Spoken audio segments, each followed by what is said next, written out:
All signs are pointing to this, a blockbuster trade between the Boston Red Sox and the Arizona Diamondbacks. I'm here to break down brand new reports from Bob Nightingale, Jon Heyman, John Morrissey, and others, breaking down the possibility that Ketel Marte could land in Boston and what that trade package would actually have to look like for the Arizona Diamondbacks to move one of, if not the best, second baseman in the entirety of the league. We'll break down all of that on this episode of Red Sox Digest. But first, please do remember, if you want to stay up to date with everything Boston Red Sox, scroll down and smash that subscribe button. We do appreciate all the love and support, so thank you guys. But now let's get to it and break down. Is Ketel Marte going to actually land in Boston? Is there really a chance this even happens? Is it a real opportunity for the Red Sox and even the Diamondbacks for that matter? Or is this all just smoke to make everyone look one direction while other things are taking place behind closed doors?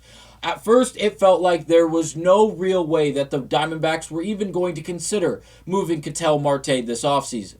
And frankly, we ended up finding out week after week, day after day, and new information coming out in those days that this is real. The Diamondbacks could be and are very open and are listening to offers for Ketel Marte, the star second baseman who is going to be a problem for the next handful of years. He's been a problem. He was a monstrous player this past season, and it looks like he has no idea of slowing down. And honestly, I hope not, because he's getting paid like he's going to perform like this for the next 5 years. A very, very heavy contract, and it's understandable. This guy goes out there and puts up monstrous numbers and legitimately is, if not undoubtedly, one of the best second basemen in the entirety of the league. The ability to switch hit. He doesn't have to be platooned because he can hit from either side of the plate. He carries a lot of power for a second baseman while also being able to hit for good average, and he also can walk at a decent clip while not striking out at a much higher than normal clip. This is a very, very, very good player, a multiple-time All-Star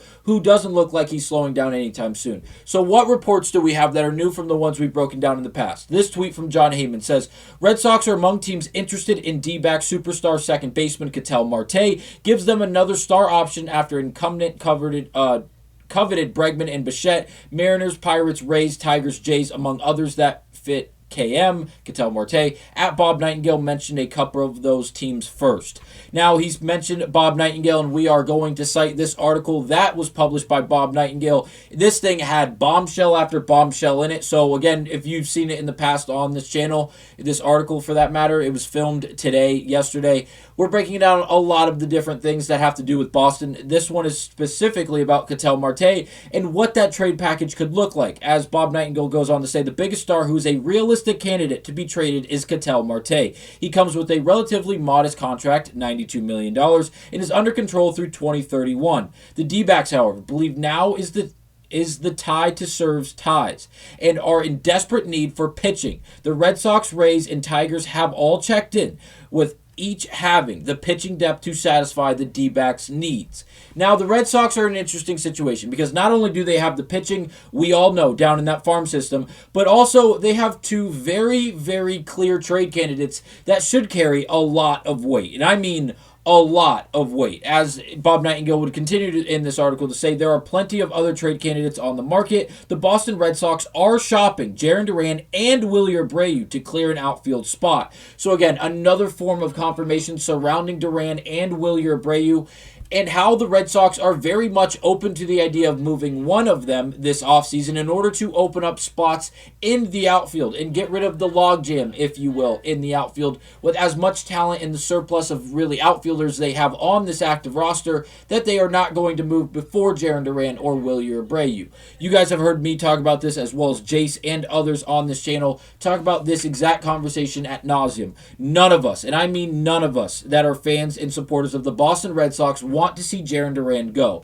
I understand this past year, and you are currently looking at the underlying metrics for this past season for Jarren Duran. It was not his best year by any means. And if he were to be traded, this is the Jarren Duran you'd be trading for. It wouldn't be this Jarren Duran, not the 2025 Jarren Duran, but the 2024 Jarren Duran. What do I mean by that? Well, the team's going out there and calling Breslow's phone in the front office of the Red Sox saying, we want Jarren Duran. What's the asking price? Well, the asking price is going to correlate along the lines of the play of this young man, not the play of the Jarren Duran we saw for the vast majority of this past season. Don't get me wrong, he had a good year. It was by far not a great year. This 2024 season was a lot better, without a doubt, and the underlying metrics tell you. Also, if you look at the contract situation, something that is extremely valuable in today's game is team control. Jarren Duran has another 2 years of arbitration, which means he has 2 more years of team control. Meaning you're going out and getting, a 29-year-old Jarren Duran with 2 more years of team control,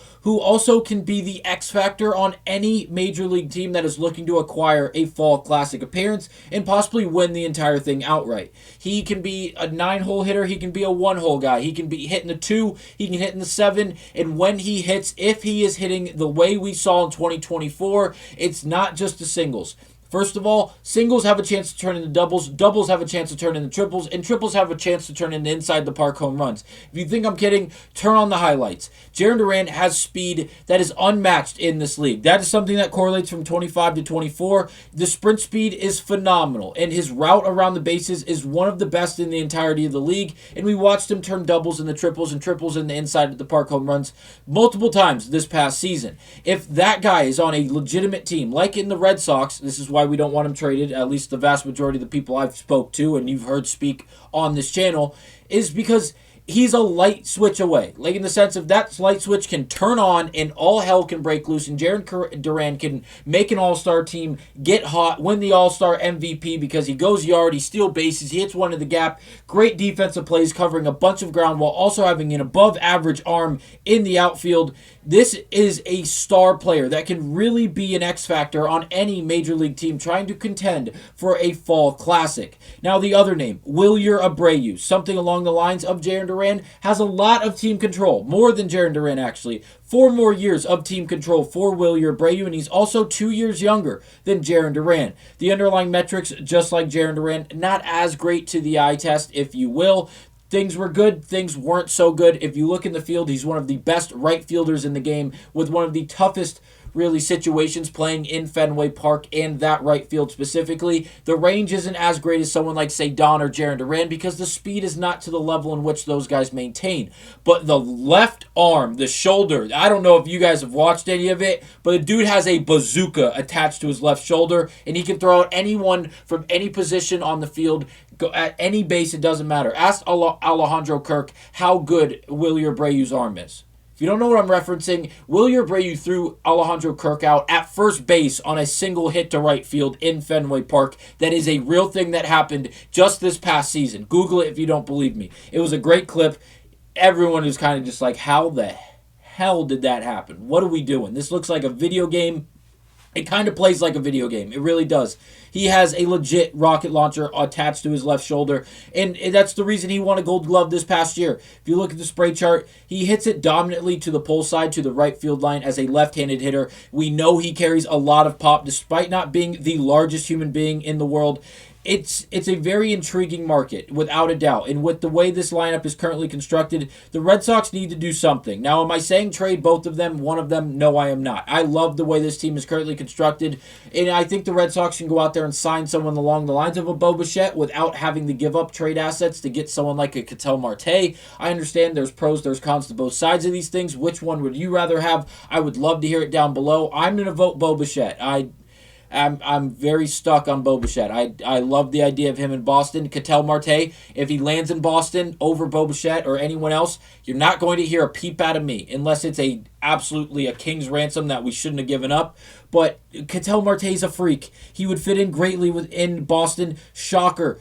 He's a monster. He's going to be able to hit anywhere he plays. He can hit to all sides of the field. He can hit to center, left, right. He can hit for average. He can hit for power. It would work out. It's just what would this mean for the Red Sox? If they give up Jarren Duran or a Wilyer Abreu, they're going to have to attach pitching to that trade as well because that is what Arizona's looking for. But it looks like they could get rid of some prospects rather than someone like Brayan Bello or Conley Early or Peyton Tolley if they attach someone like a Jarren Duran or a Wilyer Abreu to these mixes. Let me know down below, who would you rather have? Ketel Marte, Pete Alonso, or Bo Bichette. I went blank there. It looks like the Red Sox are the most aggressive team, one of the most aggressive teams based off these reports from John Heyman and Morrissey. Today on BR Walkoff, breaking down the winter meetings and what really everything is looking like up to this point, which is exciting. Exactly what the Red Sox should look like. They should be one of the most aggressive teams. They came into this offseason with obviously a spreadsheet of things that need to be checked off and just a checklist. And, well, they've got a few things accomplished, but they're far from finished. At least we all hope so. So, again, let's hope things stay aggressive. They go out there and make an either big move in the sense of a free agency signing in Bo Bichette or Pete Alonso, or go out there and make a blockbuster trade, bring someone like Ketel Marte to Boston. Thank you guys for watching. I'll see you on the next one.